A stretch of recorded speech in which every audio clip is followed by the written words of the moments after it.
Профилактика заболеваний и лечение уже зараженных культур в Гудаутском районе ведется в рамках совместной работы Минсельхоза и местной администрации с 26 июня.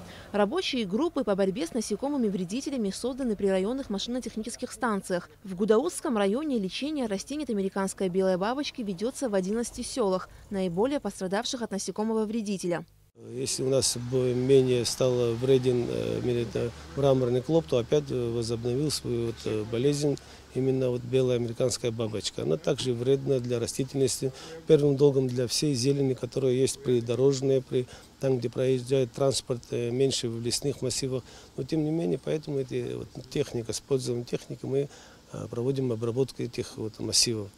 И также хотел бы, пользуясь моментом, обратиться к жителям наших, гражданам, чтобы они также, в свою очередь, посильную помощь оказали на своих приусадебных участках, вплоть до сжигания веток, которых обнаружены эти очаги. Американская белая бабочка – инвазивное насекомое. На раннем этапе развития гусеницы выедают мякоть древесно-кустарниковых и травянистых растений, а гусеницы старших возрастов съедают лист полностью. Предотвратить появление бабочки на дереве практически невозможно. Бороться с насекомым лучше в период развития первого поколения гусениц с июня по август.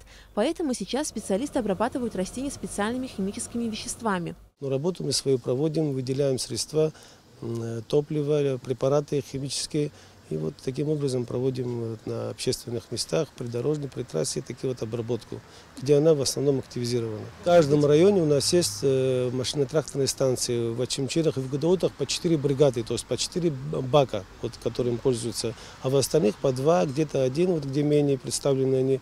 И поэтому общим усилием практически 20 бригад, 20 единиц техники с баками сегодня работают по всей Абхазии. Мероприятия по лечению растений от американской белой бабочки будут проходить во всех районах Абхазии до середины августа.